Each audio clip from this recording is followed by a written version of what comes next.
Hello दोस्तों, आज महिंद्रा गुरुकुल की ये जो दूसरी क्लास होगी कलम से क्रांति की इस बैच में आप लोगों का हार्दिक स्वागत अभिनंदन है।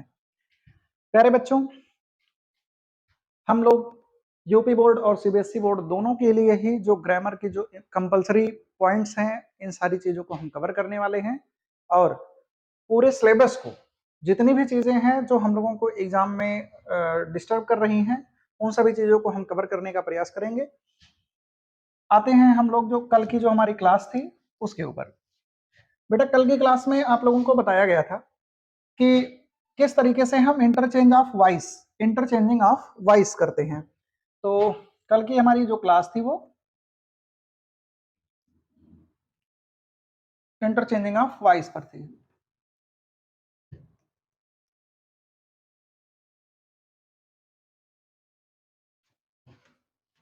इंटरचेंजिंग ऑफ वॉइस, इस पर मैंने जो क्लासेस आप लोगों को कल बताई थी उस पर बेसिक ही चीजें हो पाई थी। आज हमें समझना है कि इस पर क्या क्या फैक्ट्स हमने बताए थे आप लोगों को। मैंने कहा था कि एक्टिव से पैसिव, बेटा अगर इंटरचेंजिंग ऑफ वॉइस की बात करेंगे तो हम क्या समझते हैं, जैसे कोई एक सेंटेंस है वो एक्टिव में है और पैसिव, उसमें दोनों में जो बातें कही जाती हैं, जो भी वाक्य लिखे जाते हैं, उनमें जो सेंस होता है दोनों का सेंस सेम होता है, चाहे एक्टिव की बात करें चाहे पैसिव की बात करें। जैसे मान लीजिए कि अगर मैंने कह दिया कि रोहन रोहन ईट्स मैंगो, अगर एक सेंटेंस है रोहन ईट्स मैंगो, ये सेंटेंस अगर हम देखें तो इसमें यह कहा जा रहा है कि कोई रोहन है लड़का, वो काम करता है खाने का, और क्या, तो मैंगो मैंगो। अगर इसी बात को मैं दूसरे सेंस में कहूं, दूसरे शब्दों में कहूं, सॉरी सेंस नहीं शब्दों में कहूं, तो क्या हो जाए, इस तरीके से लिखा जाए, मैंगो इज ईटेन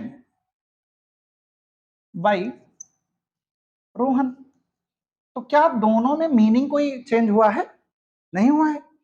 रोहन आम खाता है और यहां पर लिखा गया आम रोहन के द्वारा खाया जाता है। तो दोनों ही जगह पर खाने का काम मैंगो ही हो रहा है और जो कर रहा है वो रोहन, खाने का काम रोहन कर रहा है दोनों ही जगह पे। लेकिन एक जगह पर हम देख रहे हैं कि रोहन को आगे लिखा गया, तो दूसरी जगह पर उसे पीछे लिखा गया है। अगर मैंगो को हम इस वाले वाक्य में देखेंगे तो पीछे है, उसे हमने क्या कर दिया, आगे कर दिया। अब इस तरीके से बेटा एक सेंटेंस बना एक्टिव वॉइस और दूसरा सेंटेंस बना पैसिव वॉइस। तो कुल मिला के हम ये कह सकते हैं कि एक्टिव और पैसिव वॉइस फॉर्म में तो एक दूसरे से चेंज है, यानी उनका फॉर्म जो है वो अलग है, लेकिन सेंस दोनों का सेम है, अर्थ में कोई परिवर्तन नहीं होता है। इस तरीके से हम एक्टिव एंड पैसिव वॉइस को समझ सकते हैं। एक्टिव और पैसिव वॉइस वही है जिसमें अर्थ में कोई परिवर्तन नहीं होता है, लेकिन अगर हम बात करेंगे फॉर्म की तो सेंटेंस का फॉर्म चेंज हो जाता है। इसीलिए पूरे के पूरे वॉइस चैप्टर को बेटा कहां रखा गया है, ट्रांसफॉर्मेशन में।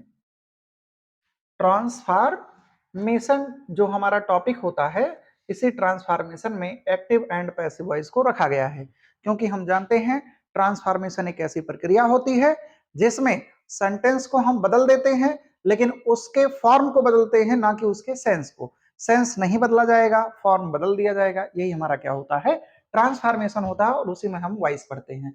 एक्टिव और पैसिव वॉइस जो भी हैं, इन दोनों में फॉर्म केवल बदलता है, सेंटेंस का फॉर्म बदल जाएगा लेकिन सेंस में कोई परिवर्तन नहीं होगा। आइए हम और भी एग्जांपल समझते हैं। एक एग्जांपल अगर हम लेना चाहें इधर, तो लिखा गया है द कारपेंटर, कोई एक कारपेंटर है, हैज मेड चेयर्स।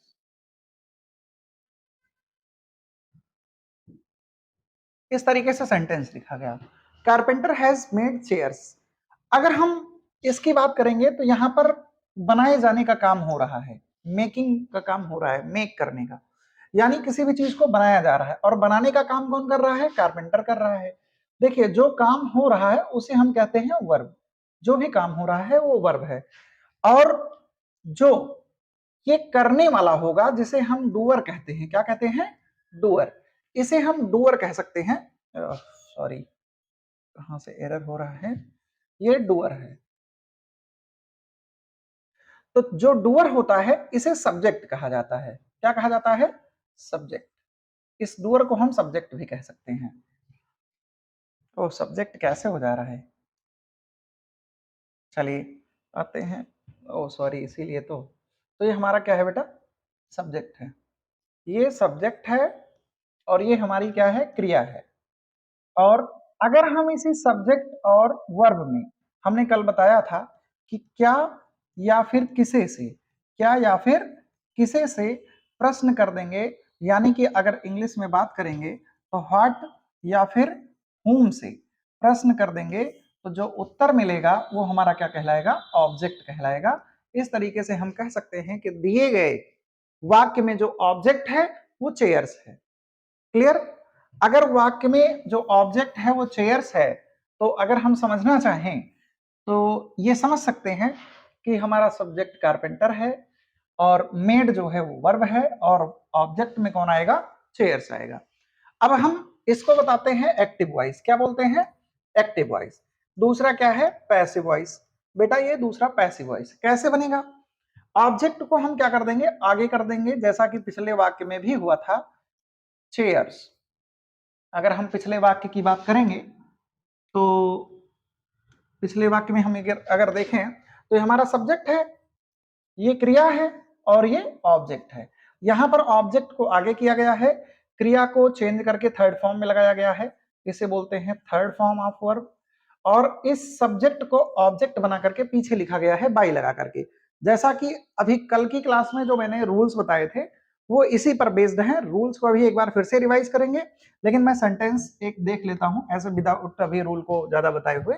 चेयर्स, अब हैज का बनेगा बेटा, हैज या हैव में बदलेगा और बीन भी लगेगा उसके साथ में, है ना? क्योंकि कल की क्लास में जो चार्ट बताया गया था वो आपको बताया गया था कि हैज और हैव जब भी आएगा तो इसका पैसिव बनता है और बन करके किस में जाता है? हैज बीन में या फिर हैव बीन में। या तो हैज बीन लगेगा या तो हैव बीन लगेगा, तो दोनों में से कुछ लग सकता है। अब देखो बेटा, यहां पर कारपेंटर एक था तो इसीलिए सिंगुलर था तो हैज लगा, लेकिन अगर हम बात करेंगे चेयर्स की तो ये चेयर्स हमारा क्या है बेटा? ये चेयर्स हमारा एक वचन नहीं है बल्कि प्लूरल नंबर में है, और प्लूरल नंबर होने के नाते हम यहाँ पर क्या लगा रहे हैं? हैव बीन लगा रहे हैं। प्लस क्या है बेटा? मेड का कौन सा फॉर्म हम लगा रहे हैं? Third form. हमेशा आप थर्ड फॉर्म का यूज करेंगे पैसिव में, तो ऑलरेडी थर्ड फॉर्म में लगा था, हमने भी उसी में रहने दिया, उसको थर्ड फॉर्म ही है। और देखो बेटा, जब आप सब्जेक्ट को छोड़ करके देखेंगे कि वाक्य का कुछ नहीं बचा, तो आप उस सब्जेक्ट को उठाइए, प्रेपोजिशन बाई लगाइए और उसको पीछे लिख दीजिए, सब्जेक्ट को ऑब्जेक्ट बना करके द कारपेंटर, पीछे हो जाएगा। समझ पा रहे हैं? अगर नहीं समझ पा रहे हैं तो एक बार फिर से रिवाइज करें कि हमें करना है इस वाक्य का क्या? सबसे पहले पता करना है ऑब्जेक्ट। अगर ऑब्जेक्ट पता हो गया तो उसे सब्जेक्ट बना करके सबसे पहले आगे रखिए।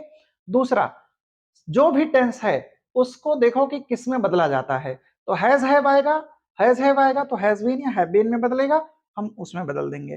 फिर वर्ब की थर्ड फॉर्म लगाएंगे, फिर हम क्या करेंगे? सब्जेक्ट को ऑब्जेक्ट बना करके पीछे बाई लगा करके लिख देंगे। हालांकि हर बार बाई नहीं लगता है, मैंने बार बार बताया है आप लोगों को, लेकिन कोई ना कोई प्रीपोजिशन लगेगा, चाहे बाई लगे, चाहे इन लगे, चाहे एट लगे। ज्यादातर केस में बाई लगता है। इन, एट, विद और टू का प्रयोग कब होगा वो मैं बाद में बताऊंगा। नेक्स्ट जो जब अभी आप इसको कवर कर लेंगे तो फिर उसके आगे बताया जाएगा। आते हैं फिर नेक्स्ट स्लाइड पे आते हैं। तो हमारा जो है, देखिए, इंपॉर्टेंट बात यह है कि जब हम पैसे बना रहे होते हैं तो किन किन चीजों को हमें ध्यान रखना है। पहली बात, ट्रांसिटिव वर्ब को ध्यान रखना है। चलिए, ट्रांसिटिव वर्ब को छोड़िए, आपको हम बता दें सबसे पहले आपको कीवर्ड्स हैं सब्जेक्ट जानना। क्या जानना बेटा? सब्जेक्ट आप जानिए। सब्जेक्ट क्या होता है? तो सब्जेक्ट किसी भी वाक्य का वही होता है जो काम को कर रहा होता है, डूअर जो होता है। तो हम इसको कह सकते हैं डूअर। क्या कह सकते हैं? डूअर। या आप कह सकते हैं कार्य को करने वाला, कार्य को करने वाला, करने वाला। और ये जो कार्य को करने वाला होता है ये किस तरीके से वाक्य में मिलेगा, तो किसी भी वर्ब में आप हु यानी कि कौन या फिर किसने, कौन या किसने लगा करके प्रश्न करिए, जो उत्तर मिलेगा वही आपका क्या हो जाएगा, सब्जेक्ट हो जाएगा। कौन या किसने लगा करके प्रश्न करेंगे, जो उत्तर मिलेगा वो सब्जेक्ट होगा। दूसरी बात हमें पता करना है ऑब्जेक्ट क्या है। ऑब्जेक्ट को हम कर्म भी कहते हैं, और कर्म जो होता है किसी भी वाक्य में क्या या किसे का, क्या या फिर किसे का रिप्लाई होता है। क्या या किसे से प्रश्न करेंगे, इसको हम कह सकते हैं व्हाट या whom से प्रश्न करेंगे, और जो उत्तर मिलेगा वो आपका ऑब्जेक्ट होगा। इस तरीके से हम कह सकते हैं reply of what and whom। Object क्या है, कोई आपसे पूछे ऑब्जेक्ट क्या है, तो आप कह सकते हैं reply of what and whom। क्या और किसी का जो रिप्लाई होता है वो आपका क्या होता है, ऑब्जेक्ट होता है। तीसरी बात हम बात करेंगे वर्ब की। तीसरी बात हम किसकी बात करेंगे, वर्ब की बात करेंगे। तो वर्ब को हम क्रिया भी कहते हैं। क्या कहते हैं, क्रिया। और क्रिया जो होती है, आप लोगों को मैंने बताया कि जो एक्शन वर्ड्स हैं, एक्शन वर्ड्स, तो इन्हें हम क्या कहते हैं, क्रिया कहते हैं। जिनसे हमें किसी ना किसी एक्शन का बोध होता है उन्हें हम क्या कहते हैं, क्रिया कहते हैं। अगर हम बात करेंगे एक्शन वर्ड्स की, और वर्ब में अगर हम बात करें तो जैसे खेलना, कूदना, चलना, फिरना, उठना, है ना, ये सारी बातें जो हैं वो क्रिया के अंतर्गत आ रही हैं। अब इसमें बेटा देखो, क्रिया में भी कई प्रकार हैं, लेकिन अगर हम बात करेंगे मेन वर्ब की, किसकी बात करेंगे, मेन वर्ब की बात करेंगे, तो ये जो मेन वर्ब होती है दो प्रकार की होती है। एक होती है बेटा ट्रांसटिव। क्या होती है, ट्रांसटिव। एक दूसरा है इंट्रांसटिव। दूसरा क्या है, इंट्रांसटिव। क्योंकि पैसिव वॉइस में इनका प्रयोग हमने कल बताया था कि कैसे हम इनका प्रयोग करेंगे पैसिव वॉइस में। देखिए, तो ट्रांसटिव और इंट्रांसटिव हम जानना जरूरी है हमें। अब आपको समझना यह है कि जैसे कुछ क्रियाएं होती हैं, कुछ ऐसी क्रियाएं होती हैं जिनके साथ में ऑब्जेक्ट लगा रहता है। अब कुछ ऐसी भी क्रियाएं होती हैं जिनके साथ में ऑब्जेक्ट नहीं लगा रहता है। अब जैसे आप देखें कि लिखा गया है द गर्ल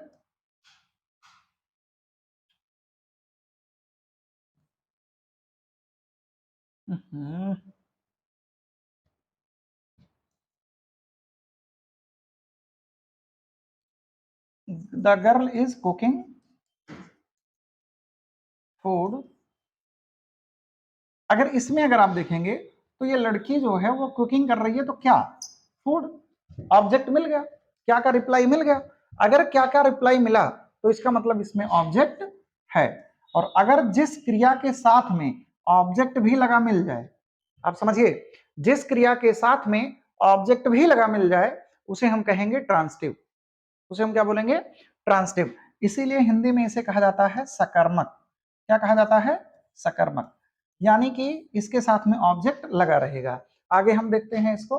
अगर हम कहें ट्रांसटिव, यानी वर्ब को हमने कितने प्रकार में बांटा, अगर वर्ब को अगर हम देखेंगे मेन वर्ब को, तो एक है ट्रांसटिव और दूसरी क्या है, इंट्रांसटिव।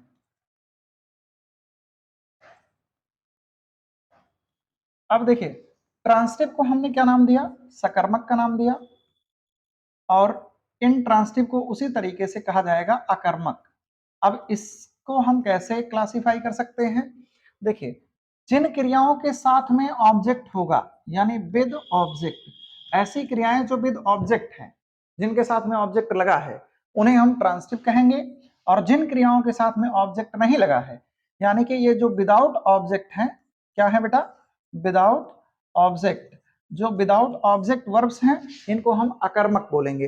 अब विदाउट ऑब्जेक्ट और विद ऑब्जेक्ट के सेंटेंस आप समझिए, एक एक सेंटेंस में समझाऊंगा आप लोगों को। जैसे लिखा गया है कि द टीचर, लिखा गया है द टीचर हैज taught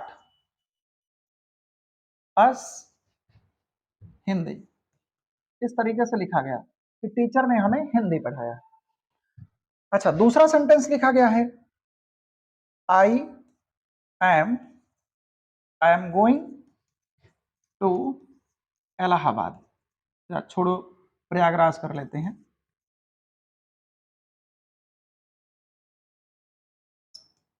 अब इस तरीके सेंटेंस लिखा गया है, the teacher has taught us Hindi. अगर इसमें हम देखेंगे तो सब्जेक्ट हमारा जो है वो कौन है, सब्जेक्ट इसमें जो है वो द टीचर है, ये सब्जेक्ट है। अब सब्जेक्ट और टॉट जो है वो क्रिया है। टीचर ने पढ़ाया, तो टीचर ने क्या पढ़ाया, क्योंकि ऑब्जेक्ट निकालने के लिए हम क्या और किसे से प्रश्न करते हैं, अभी पिछले स्लाइड में हमने देखा है।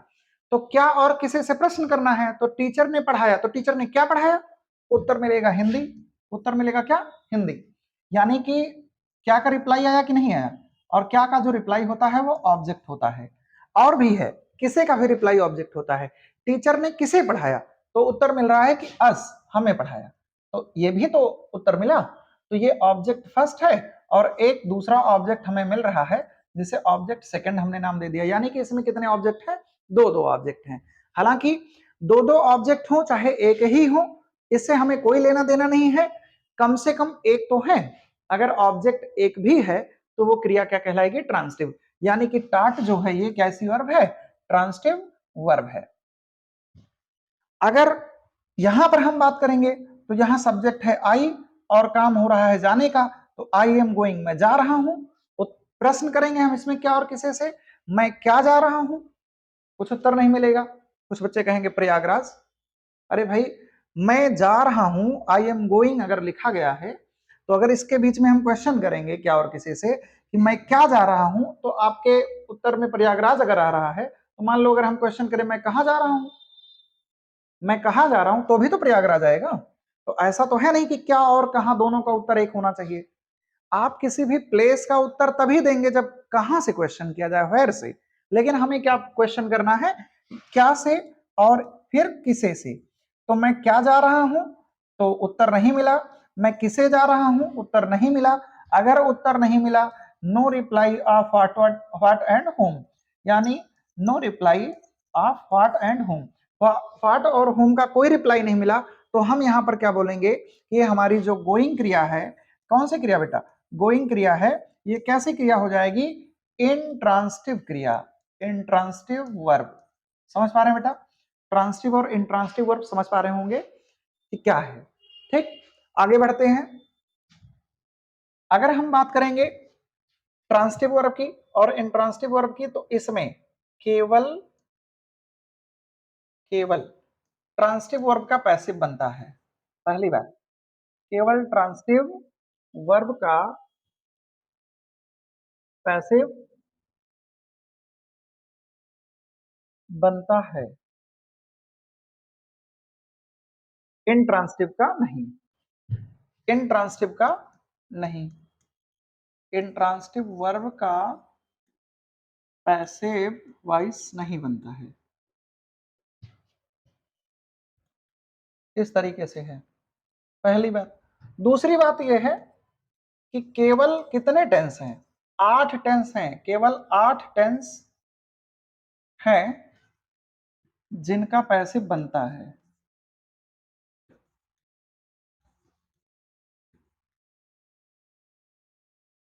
चार ऐसे भी टेंस हैं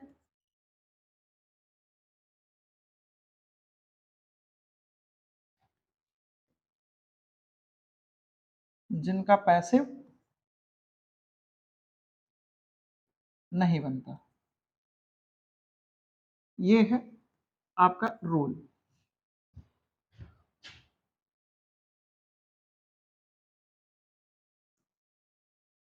ठीक, अब हम आगे आएंगे।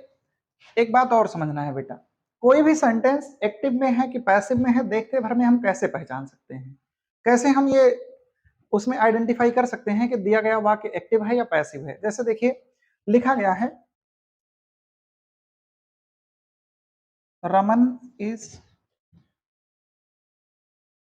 Completing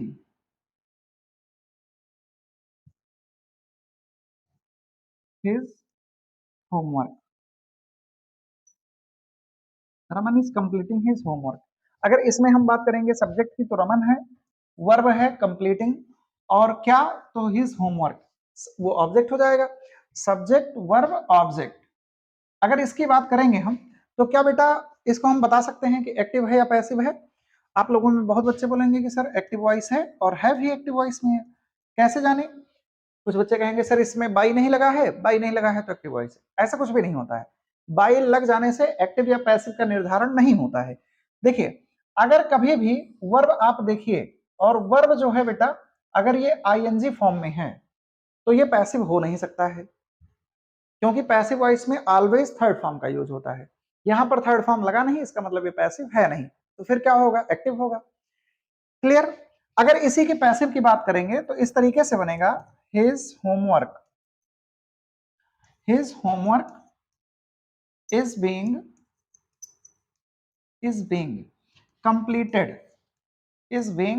completed by Raman. तो अगर यहां पर हम देखेंगे तो यहां पर क्या आया बेटा, थर्ड फॉर्म आया है। अगर थर्ड फॉर्म आया तो पैसिव वॉइस होने के चांस हैं, लेकिन हर बार थर्ड फॉर्म आने पर भी पैसिव नहीं होता है। उसके साथ में बेटा बी फैमिली का कोई मेंबर होना जरूरी है। यानी बी फैमिली का मतलब क्या हो गया, is, am, are, was, were, be, been या फिर बीन, इनमें से कुछ जरूर लगा हो। अगर इनके साथ में बेटा थर्ड फॉर्म लग गया तो उसको आप समझिएगा कि दिया गया वाक्य पैसिव वॉइस है। अगर is, am, are, was, were, be, been, being और उसके साथ में थर्ड फॉर्म तो पैसिव वॉइस है। जैसे देखिए इज बीइंग, क्या इन सब में से कोई एक है, हाँ है। यहां पर देखिए बीइंग आया है, यहां पर भी बीइंग आया और इसके साथ में थर्ड फॉर्म है, तो दिया गया वाक्य क्या होगा, पैसिव वॉइस होगा। पैसिव वॉइस होने के लिए is, am, are, was, were, be, been, being इन सब के साथ में थर्ड फॉर्म का होना जरूरी है, तो दिया गया वाक्य पैसिव है। ठीक, आते हैं और हम कुछ बातें जानेंगे। देखिए पैसिव बनाने के लिए आप लोगों को 5 रूल्स फॉलो करने पड़ेंगे। 5 रूल्स हैं, 3, 4 एंड 5। इस तरीके से हमारे 5 रूल्स हैं। क्या है, सबसे पहले एक्टिव वॉइस के ऑब्जेक्ट को पैसिव वॉइस का क्या बनाते हैं, सब्जेक्ट। एक्टिव वॉइस के ऑब्जेक्ट को पैसिव वॉइस का सब्जेक्ट। टेंस के अकॉर्डिंग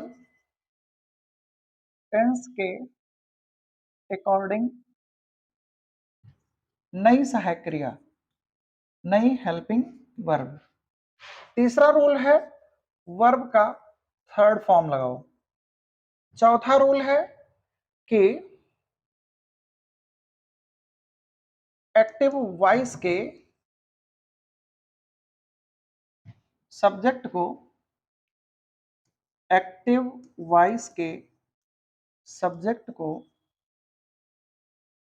पैसिव वॉइस में ऑब्जेक्ट बनाकर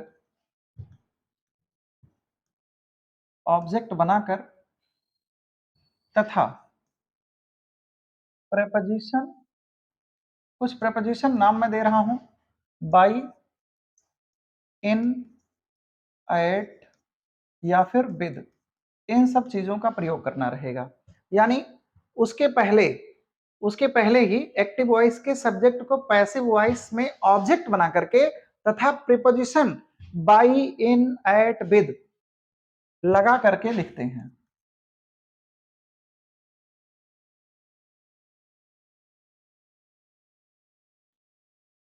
पांचवा रूल कहता है कि शेष जो शब्द बचे होंगे, शेष बचे शब्दों को एज इट इज लिखा जाता है। मतलब जैसा है वैसा लिख दीजिए। यही आप लोगों को बेसिक रूल्स फॉलो करने हैं। क्लियर है, एक बार इसको आप नोट कर लेंगे या फिर स्क्रीनशॉट वगैरह लेना चाहेंगे तो ले सकते हैं। आगे देखेंगे। देखिए जो हमने पिछली क्लास में या जो सेंटेंसेस अभी मैंने करवाए उसमें जो भी तरीके आप लोगों को यूज किए गए हैं कुछ बेस्ड इसी पर हैं जो अभी मैंने बताया। अभी मैंने फिलहाल अभी आप लोगों को जो ये 5 रूल्स बताए हैं, इन्हीं 5 रूल्स का प्रयोग करके हम सेंटेंस को सीखेंगे। लेकिन बेटा आप लोगों को यह भी जानना जरूरी है कि जो सेंटेंसेस हैं, जो भी सेंटेंस हैं उनको हम एक एक करके समझें, क्योंकि हमें पता है कि जो सेंटेंस होते हैं बेटा, सेंटेंस ये कितने प्रकार के हैं, 5 प्रकार के हैं। कितने प्रकार के? 5 प्रकार के हैं। असर्टिव क्या है? पहला है असर्टिव, दूसरा है इंट्रोगेटिव, तीसरा है इम्परेटिव, चौथा है ऑप्टेटिव, पांचवा है एक्सक्लेमेटरी। इस तरीके से ये 5 सेंटेंस हैं।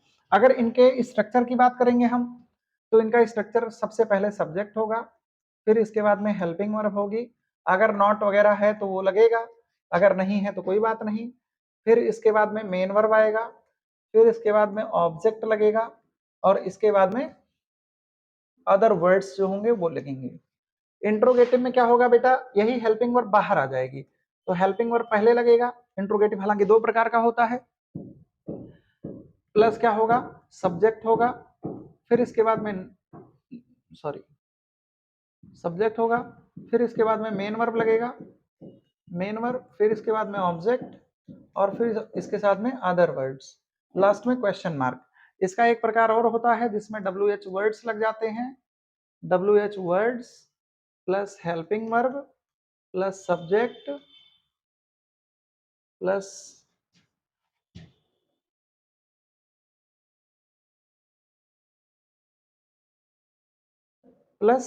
Main verb plus object plus other, last में क्वेश्चन मार्क। इस तरीके से कुछ सेंटेंस के स्ट्रक्चर हैं। ये इंट्रोगेटिव का ही था बेटा, इंपरेटिव का भी नहीं बताया जा रहा है इन सबका, ठीक है। इन्हीं सबका हमें प्रयोग करना है, ठीक है। अब हम क्या करेंगे बेटा, एक एक सेंटेंस को समझेंगे कि किस तरीके से बनाया जाएगा। देखो क्या लिखा गया है, राघव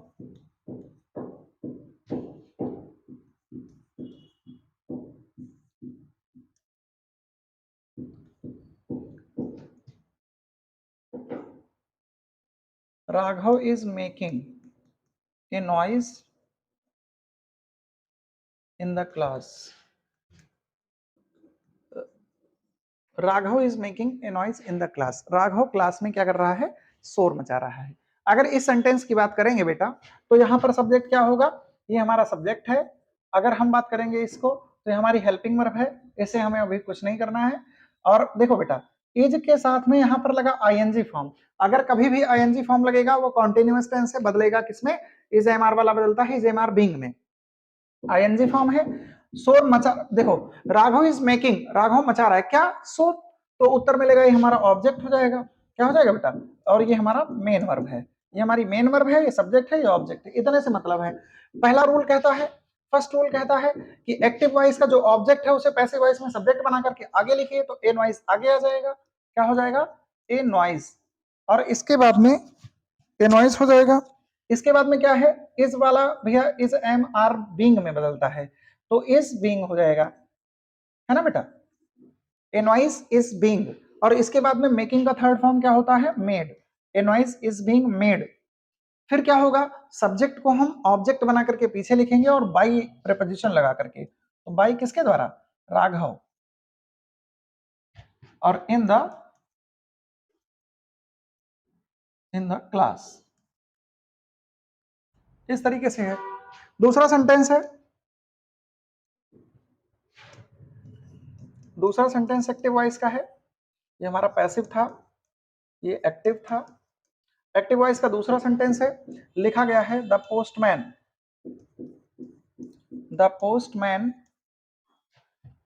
इज, सॉरी इज नहीं, मान लीजिए डिलीवर्स है द लेटर्स डेली, सेंटेंस है। अब देखिए इसमें सब्जेक्ट क्या है? अगर इसमें सब्जेक्ट की बात करेंगे तो हमारा सब्जेक्ट है, ये हमारी क्रिया है, और इसके बाद में ये क्या है? हमारा ऑब्जेक्ट है। ये ऑब्जेक्ट, ये वर्ब है, और ये हमारा क्या है बेटा? सब्जेक्ट है। हम क्या करेंगे? ऑब्जेक्ट को आगे करेंगे। पहला रूल यही कहता है कि ऑब्जेक्ट को आगे कर लीजिए। ऑब्जेक्ट द लेटर्स है, आगे आ जाएगा, तो क्या बनेगा? The letters. अब इसके बाद में डिलीवर्स, बताइए कौन सा टेंस है? अगर किसी भी क्रिया के लास्ट में यस या ईएस मिलेगा, प्रेजेंट का इंडेफिनिट है, प्रेजेंट इंडेफिनिट बदलता किस में है, तो पैसिव वॉइस में इज एम आर में बदलेगा। तो लेटर्स बताइए, लेटर साथ में इज सही है या आर, इज लगेगा या आर, बताएं आप लोगों में से डिसाइड करिए कि इज लगाएं या आर।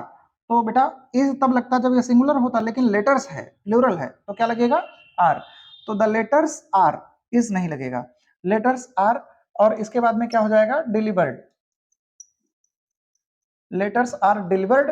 और इसके बाद में क्या है, सब्जेक्ट हमारा क्या है बेटा, द पोस्टमैन, उसको आप बाई लगाइए, द पोस्टमैन लिखिए, बाई द पोस्टमैन। और डेली जो है इसको लास्ट में आप ऐसे जोड़ दीजिए, कोई दिक्कत नहीं है।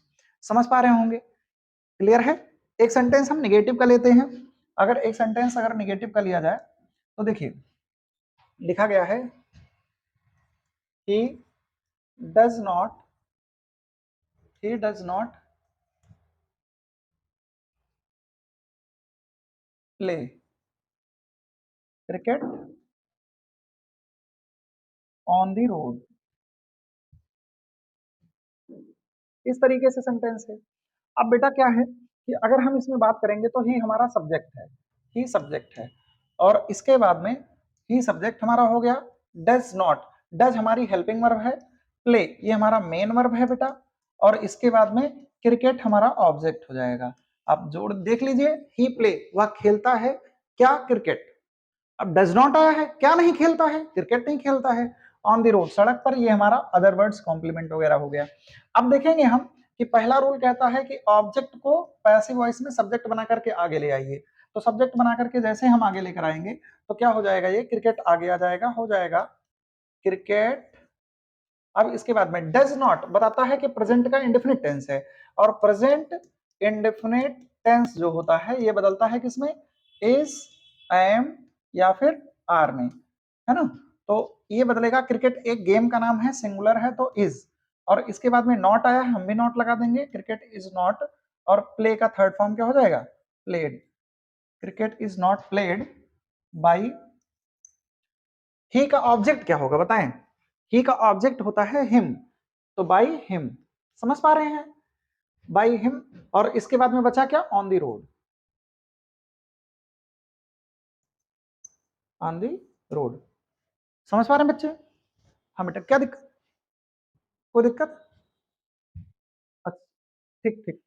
देखो अगर हम ऑब्जेक्ट की बात कर रहे हैं, ठीक है, देखिए ऑब्जेक्ट मैं आपको बता देता हूं कि जो प्रोनाउन होते हैं, अगर कोई नेमिंग वर्ड है, अगर कोई नेमिंग वर्ड है, समझ रहे हैं, अगर कोई नेमिंग वर्ड है तो उसका नॉमिनेटिव और ऑब्जेक्टिव, उसका जो नॉमिनेटिव केस होता है और जो ऑब्जेक्टिव केस होता है दोनों सिमिलर होते हैं, ठीक है। वो चेंज होता है लेकिन दिखता नहीं है, मतलब सब्जेक्ट ऑब्जेक्ट तो बनता है लेकिन वो दिखता नहीं है। लेकिन बेटा अगर हम बात करेंगे किसी प्रोनाउन की, जैसे जो आई है, वी है, यू है,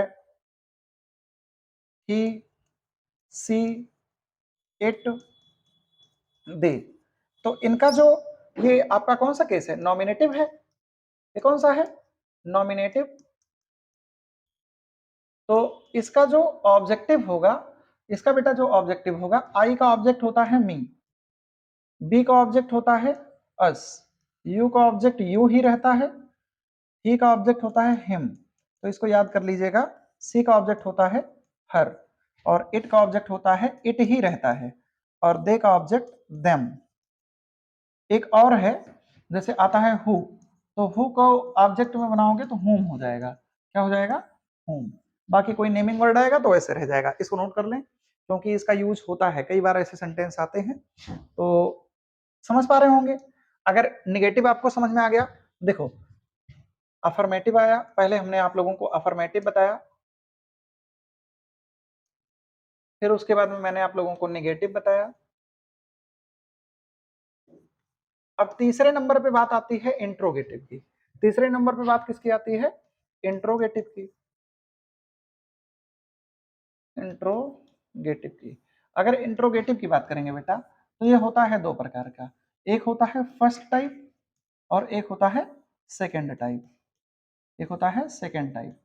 तो अगर हम इसको देखेंगे, फर्स्ट टाइप क्या है, जिसमें देखो बेटा, हेल्पिंग वर्ब सबसे पहले लगा रहेगा, फिर सब्जेक्ट होगा, फिर उसके बाद में मेन वर्ब लगी रहेगी, फिर ऑब्जेक्ट, स्ट्रक्चर आप समझ लें, फिर इसके बाद में अदर वर्ड्स, लास्ट में क्वेश्चन मार्क। तो ये हमारा फर्स्ट टाइप होता है। इसमें देखिए, अगर आप थोड़ा सा परिवर्तन कर दें, अगर इसी हेल्पिंग वर्ब को सब्जेक्ट के बाद में लिख दें तो असर्टिव बन जाएगा। मतलब सब्जेक्ट, फिर हेल्पिंग वर्ब, फिर मेन वर्ब, फिर ऑब्जेक्ट, फिर अदर, तो ये असर्टिव होता है। लेकिन हम ऐसा कर नहीं रहे हैं, हेल्पिंग वर्ब को बाहर किए हैं। एक दूसरा प्रकार होता है जिसे सेकेंड टाइप या हम कहते हैं WH टाइप, है ना। इसे WH टाइप भी कहा जाता है। तो जो WH टाइप है, इसमें WH वर्ड्स पहले रहेंगे। WH वर्ड्स इसको बोलते हैं क्वेश्चन वर्ड्स, और इसके बाद में पूरा का पूरा स्ट्रक्चर यही आके यहाँ पर क्या हो जाएगा, पेस्ट हो जाएगा। अब जैसे क्या, यहाँ पर आप देख लें कि WH words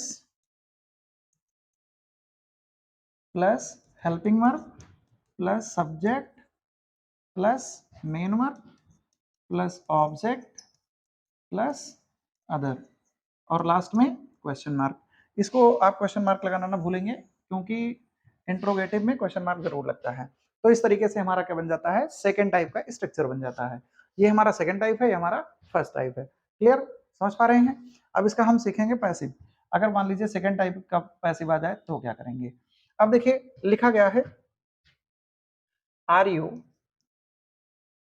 you drawing a picture, are you drawing a picture, इस तरीके से सेंटेंस लिखा गया और लास्ट में क्वेश्चन मार्क। ये हमारा क्या है बेटा, एक्टिव वॉइस है। आपसे कह दिया गया कि इसका पैसिव बनाइए, आपसे कहा गया कि इसका पैसिव बनाइए, और जब इसका आप पैसिव बनाने लगेंगे, एक्टिव तो दिया गया। अब यहाँ पर देखो सब्जेक्ट ये है बेटा, और हमारी क्रिया क्या है, ड्राइंग है, और हमारा ऑब्जेक्ट पिक्चर है, ए पिक्चर।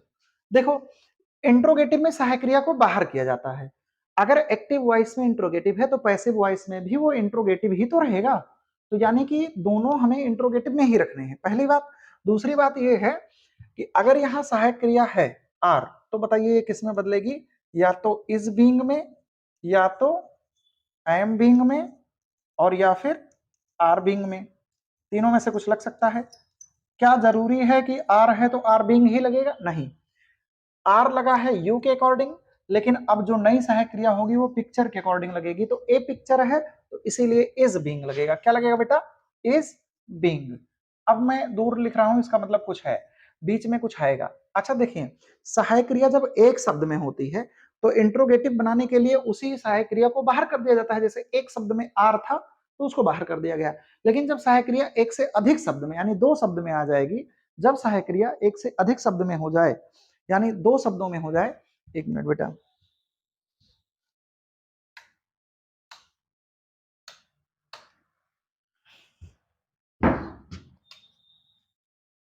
अगर सहायक क्रिया एक से अधिक शब्द में हो जाती है तो हम क्या करते हैं, उसमें एक पार्ट को बाहर कर देते हैं। जैसे इस बीइंग है तो इसको बाहर कर दीजिए, बीइंग को अंदर में। एम बीइंग है तो एम को बाहर कर दीजिए, आर बीइंग है तो आर को बाहर, पहले शब्द को बाहर कर दीजिए, दूसरे शब्द को अंदर में ही रहने दीजिए। ये हमारी क्या होती है, एक सहायक क्रिया को बाहर करने के लिए जब इंट्रोगेटिव बनाते हैं तो वो इस तरीके से कर सकते हैं। तो फिर बीच में क्या आएगा, यहाँ पर बीच में क्या आएगा, हमारे दिमाग में ये भी तो आ रहा होगा कि बीच में क्या लेकर आएंगे। तो ये बेटा हमारा जो ऑब्जेक्ट है ना, ये जो ऑब्जेक्ट है ये हमारे इस इन दोनों सहायक क्रियाओं के बीच में आ जाएगा। तो ए पिक्चर यहाँ पर आ जाएगा, a picture, is a picture being. और ड्राइंग, देखिए ड्राइंग एक लिखा गया है ड्राइंग, तो इसका हो जाएगा ड्रॉन, है ना, ड्रॉ, ड्रू, ड्रॉन। तो क्या हो जाएगा, और आगे क्या हो जाएगा बेटा, बाई, यू का ऑब्जेक्ट यू ही होता है, अभी हमने देखा, लास्ट में क्वेश्चन मार्क। इस तरीके से हमारा क्या बन जाएगा, इंट्रोगेटिव का first type structure passive voice बन जाएगा। अगर हम बात करेंगे, अगर हम बात करेंगे बेटा, मान लो एक दूसरा सेंटेंस है, can you do do this work, क्या तुम इस काम को कर सकते हो। तो अब देखो यहाँ पर सब्जेक्ट यू है और ऑब्जेक्ट दिस वर्क है। दिस वर्क को आगे करना है, लेकिन कैन वाला बदलेगा कैन बी में। इसमें कैन बी में बीच में क्या आएगा बेटा, यही सब्जेक्ट आ जाएगा। तो दिस वर्क यहाँ पे आ जाएगा, कैन दिस वर्क बी, और डू का थर्ड फॉर्म क्या होता है, done. Can this work be done, और बाई हम करेंगे बाई, और यू का ऑब्जेक्ट हो जाएगा यू ही, लास्ट में लग जाएगा, और लास्ट में क्वेश्चन मार्क। इस तरीके से हमारा ये पैसिव वॉइस बन गया है। हमारा क्या था बेटा, एक्टिव था, इसको हमने क्या बनाया, पैसिव बनाया। समझ पा रहे हैं, उम्मीद है कि समझ पा रहे होंगे। ठीक है बेटा, तो एक काम करते हैं कि आज हम जितना पढ़े हैं यहीं तक आज हम रखेंगे क्लास को, और एक बार करते हैं इसको रिवाइज। इसको क्या कर लेते हैं, रिवाइज। ठीक बेटा, तो आज आप लोगों की जो क्लास है उसका दूसरा क्लास रहेगा, जितनी भी जो सेकंड क्लास है ये। और सेकंड क्लास में हमने आप लोगों को बताया कि जो हम इंग्लिश सीख रहे हैं, ये आज से आप लोगों को जो चैनल हमारा है महिंद्रा गुरुकुल, महिंद्रा गुरुकुल पे आप लोगों को क्या मिलेगा, daily back to back grammar की क्लासेस आप लोगों को मिलेंगी। और इसके बाद में तो इसको आप लोग थोड़ा सा सपोर्ट करिए, इस चैनल को शेयर करिए और लाइक भी करें, सब्सक्राइब करना बिल्कुल ना भूलें। और इसके बाद में जो है अपनी परीक्षा की जो तैयारी है उसे मजबूत भी करें। तो कलम से क्रांति का हमारा ये बैच है, और learn is English with Mahendra. आते हैं इधर का जो दूसरा है, कल की क्लास को लेकर के हमने जो वॉइस शुरू किया था उसमें हमने देखा कि किस तरीके से इंटरचेंजिंग ऑफ वॉइस है, आप देख रहे होंगे। इसके बाद में यहाँ पर देखिए क्या लिखा गया है, एक दूसरा भी सेंटेंस है, इसको मैंने किस तरीके से आप लोगों को बताया कि इसका पैसेज चेंज किया जाएगा। फिर आगे आएंगे तो यहाँ पर हम देख रहे हैं कि सब्जेक्ट को हम क्या कहते हैं, कार्य को करने वाला। ऑब्जेक्ट होता है, अच्छा सब्जेक्ट जो होता है हु का रिप्लाई होता है, ऑब्जेक्ट जो होता है reply of what and home होता है, क्या और किसी का उत्तर, और क्या और किसी का उत्तर हम जो है ऑब्जेक्ट बोलते हैं। क्रिया क्या है, क्रिया एक्शन वर्ड्स हैं, कितनी होती हैं, अगर मुख्य क्रियाओं की बात करेंगे तो दो हैं, ट्रांसटिव इंट्रांसटिव। ट्रांसटिव का मतलब सकर्मक जिसके साथ में ऑब्जेक्ट हो, इंट्रांसटिव का मतलब अकर्मक जिसके साथ में ऑब्जेक्ट ना हो। आगे आते हैं तो लिखा गया है वर्ब ट्रांसटिव है विद ऑब्जेक्ट, और वर्ब इंट्रांसटिव विदाउट ऑब्जेक्ट, अकर्मक, ये सब हो गई बातें बेटा। अगर हम यहाँ पर बात करेंगे I am going to Prayagraj, तो यहाँ प्रयागराज बेटा ऑब्जेक्ट नहीं है, अगर ये ऑब्जेक्ट नहीं है तो यानी कि ये क्रिया क्या हो जाएगी, इंट्रांसटिव वर्ब हो जाएगी। ये बात बताई गई आप लोगों को। आगे आएंगे आप लोग, तो यहाँ पर लिखा गया है केवल ट्रांसटिव वर्ब का पैसिव बनता है, इंट्रांसटिव का पैसिव नहीं बनता है। केवल 8 टेंस है जिनका पैसिव बनता है, कौन कौन से हैं, present indefinite, present continuous, present perfect, past indefinite, past continuous, past perfect, future indefinite और फ्यूचर परफेक्ट। 8 ऐसे टेंस है जिनका पैसिव बनता है, बाकी 4 ऐसे भी टेंस है जिनका पैसिव नहीं बनता है। फिर इसके बाद में क्या लिखा गया है, एक्टिव वॉइस में ये सब लिखा गया बेटा किस तरीके से। हाँ एक बात और, अगर कोई भी वाक्य पैसिव में है तो उसमें बी जरूर आया होगा। बी का मतलब है is, am, are, was, were, be, been, being, कुछ भी हो सकता है। अगर इनमें से कुछ आया है और उसी के साथ में थर्ड फॉर्म भी लगा है तो दिया गया वाक्य पैसिव वॉइस है। आगे आते हैं तो हमने देखा सेंटेंस को, हमने क्या देखा, अच्छा 5 तरीके, किस तरीके से हम क्या करते हैं बेटा पैसिव वॉइस बनाते हैं। एक्टिव वॉइस को के ऑब्जेक्ट को पैसिव वॉइस में सब्जेक्ट बनाएंगे, टेंस के अकॉर्डिंग नई हेल्पिंग वर्ब लगाएंगे, और वर्ब की थर्ड फॉर्म लगाएंगे हर बार। पैसिव वॉइस में, एक्टिव वॉइस में कुछ भी लगा हो, लेकिन पैसिव वॉइस में थर्ड फॉर्म लगेगा। अच्छा इसके बाद में क्या है बेटा, एक्टिव वॉइस के सब्जेक्ट को पैसिव वॉइस में ऑब्जेक्ट बनाकर तथा preposition by, in, at, with, इन सब चीजों का प्रयोग करेंगे। और इसके बाद पांचवा क्या है, शेष बचे हुए शब्दों को एज इट इज लिख दिया जाता है।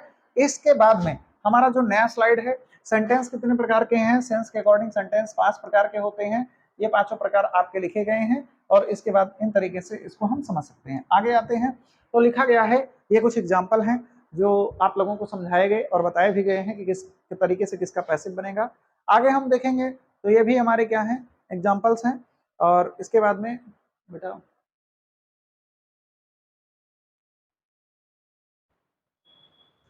तो लगभग आज के यहीं पे क्लास समाप्त होती है बेटा।